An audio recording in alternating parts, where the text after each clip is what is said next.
सुल्तान Salahuddin Ayyubi. ये नाम किसी तारुफ का मोहताज नहीं, उनका शुमार दुनिया की अजीम शख्सियात में होता है। अब उनकी जिंदगी के बेशुमार वाकयात और कामयाबियों से वाकिफ होंगे। आपको ये भी मालूम होगा कि उन्होंने सलीबी जंगों में कमाल किया था।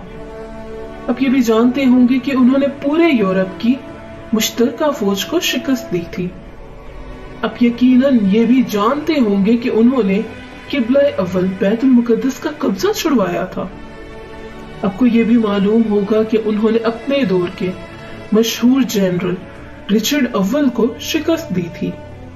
आप ये भी जानते होंगे कि वो मिस्र, शाम, फलस्तीन, यमन और लबनान के हुक्मरान रहे। आपको ये भी मालूम होगा कि वो नस्लन कुर्द थे और वो अपने दौर के बहादुर तरीन इंसान भी समझे जाते थे।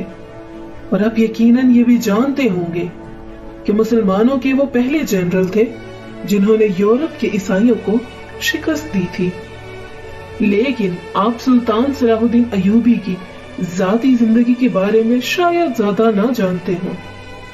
सुल्तान सलाहुद्दीन अय्यूबी जिंदगी में बेहद सादा, रहमदिल और गरीब शख्स थे। अपने दौर की 4 अमीर तरीन रियासतों के मालिक उस शख्स के पास कोई घर नहीं था। ये अपनी पूरी जंगी जिंदगी में सिपाहियों के साथ खैमों में सोते रहे, फौजी मेस से सिपाहियों के साथ खाना खाते रहे और उन्होंने पूरी जिंदगी आम सिपाहियों जैसा लिबास पहना। उनके पास किसी किस्म की कोई जमीन, कोई जायदाद और कोई बैंक बैलेंस नहीं था। वो पूरी जिंदगी हज करना चाहते थे, लेकिन वो ज़ादे राह के लिए इतनी रकम जमा ही नहीं कर सके कि दमिश्क से मक्का जा सकते।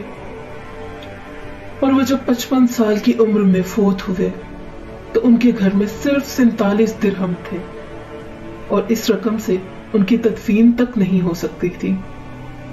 चुनाचे सुल्तान सलाहुद्दीन अय्यूबी के कफन दफन के अखराजात दमिश्क के एक काजी ने अपनी जेब से अदा किए।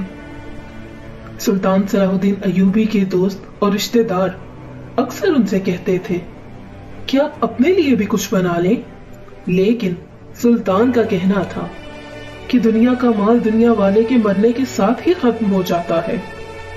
मैं ऐसा माल बनाना चाहता हूँ जो मेरे मरने के बाद भी जिंदा रहे, जो मुझे कब्र में भी जिंदा रखे और अल्लाह ताला के सामने भी सुर्खरू करे।